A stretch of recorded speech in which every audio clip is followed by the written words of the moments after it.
Hi everyone. So today we are going to learn about landform of the earth. Okay. So basically we will just start from the beginning. Okay. When the earth was formed. As we know that the earth was formed due to a big bang theory, which we will going to learn in details in your next classes. Okay. So let us start from when the earth was formed more than 4 billion years ago. It was a fiery ball of molten rock. As it is cooled and a thin solid crust forms across its surface, while the interior of the earth solidifies into two further layers, the mantle and the core. So let me start that from the beginning. When the earth was formed, it was nothing but a fiery ball of molten rock. Molten rock means it was just liberating a lot of heat and it was very hot. Okay. After that it takes many billions of years ago to being cooled. Okay. And after that a thin solid crust formed across its surface, and the thin crust surface formed means the layer of soil. Okay. Which has been formed on the surface. After that, in the interior part of the earth there are two layers, which is mantle and core, that has been formed. After that, the surface of Earth came to exist of a few large landmass surrounded by vast bodies of water. And thereafter, our Earth has been just consist with a few large land masses, and over what the waters has been surrounded 71% of with 71%, and the land masses have only 29% of area. Okay. And the land masses are called continent and the water bodies are called ocean and seas. Okay. So it means that on the earth surface, okay, all over the land masses, I mean all the land masses which are present are called continent, and all the water bodies present except the land mass are called oceans and seas, which we can clearly see on our globe. Okay. Then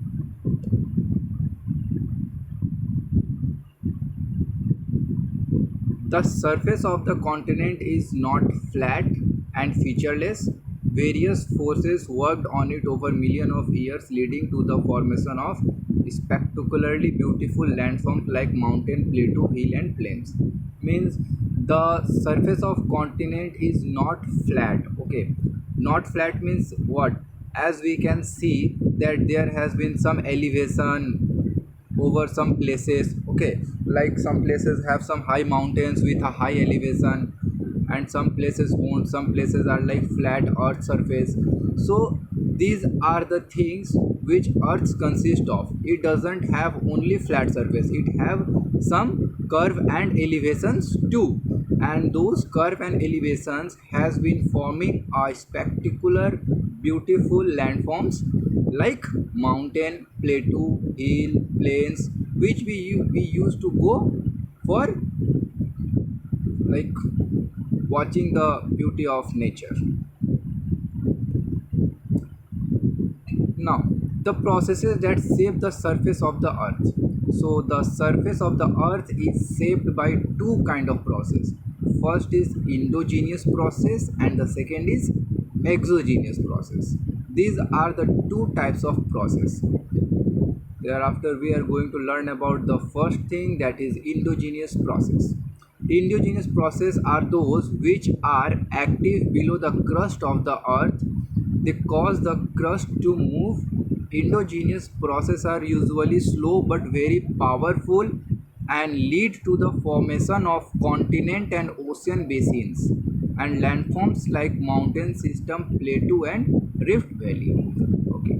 So where we can get the details that the endogenous process are the process which will become active always just below the earth crust, means inside the earth crust, or it is the interior part of the earth crust, which we have just learned that mantle and core.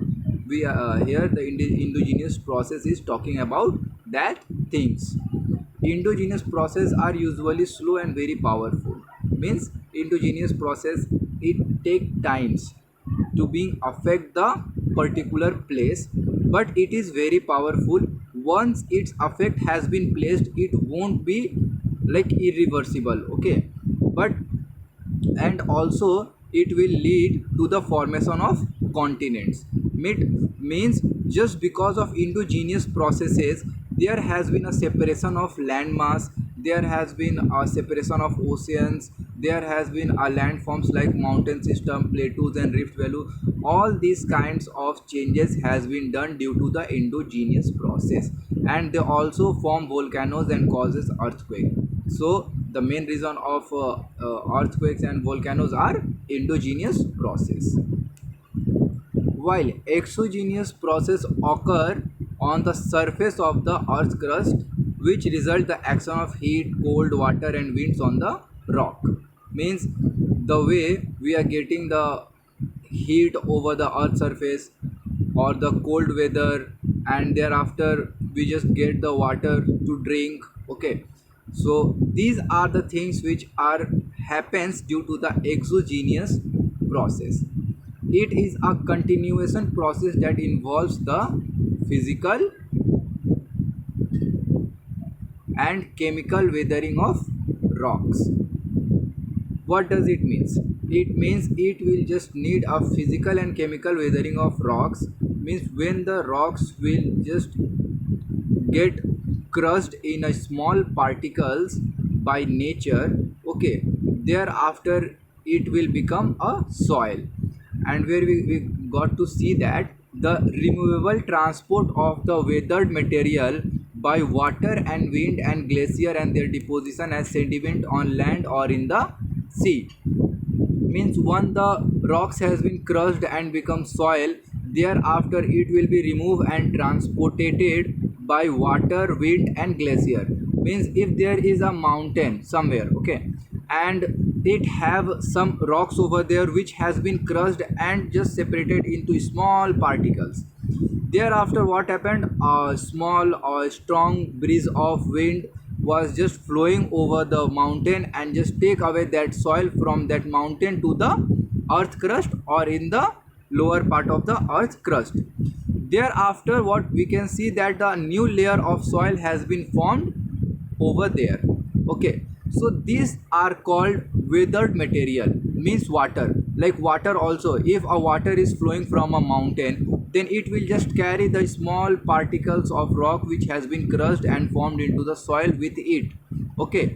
And thereafter what, it will just deposit it on the land or the surface of the earth. So endogenous and exogenous process work together to create the surface of the earth that we see around us. Endogenous process create new landform and exogenous process break them down and level them, okay. So endogenous forces, what does it do? It will just form the new landforms like mountain, plateau, hill, and it will just also result main reason for the earthquake, okay. And what, and for the volcanic eruptions too.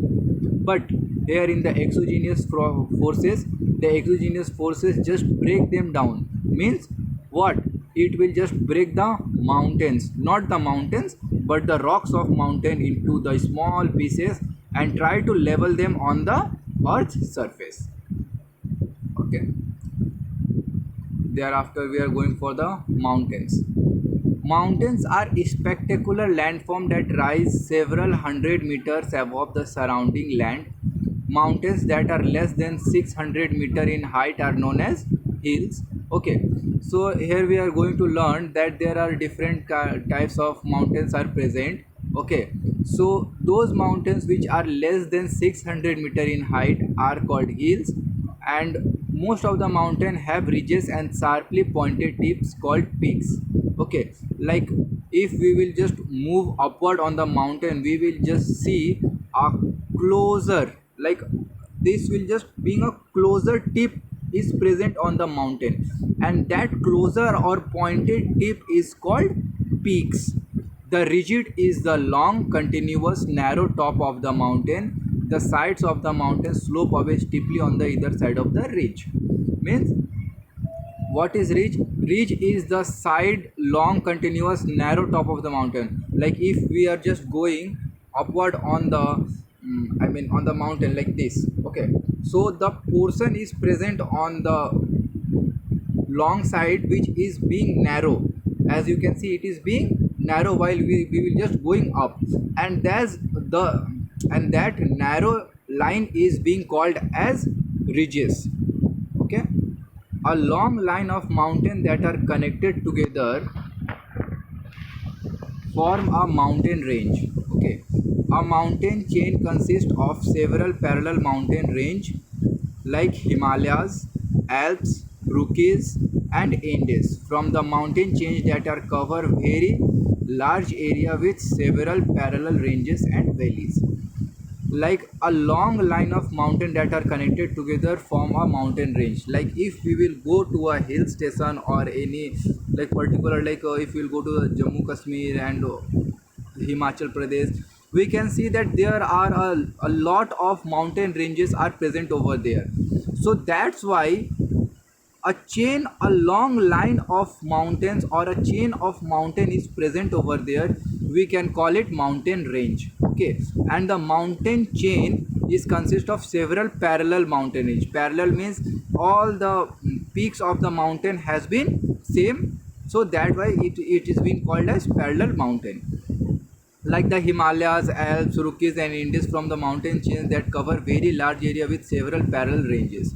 Okay, so like if you will go to the Himalaya, Alps, Rockies and Andes, these are the places where we can get a very large area with most of the parallel ranges. Listen to me properly, I said most of the parallel ranges, not all of the parallel ranges. Okay, all the ranges are not parallel, but most of the ranges are mainly like similar to the parallel. Okay, so there are different kind of mountains: fold mountain, block mountain, volcanic mountain, and each type of mountain is the result of a different type of force acting on the earth crust.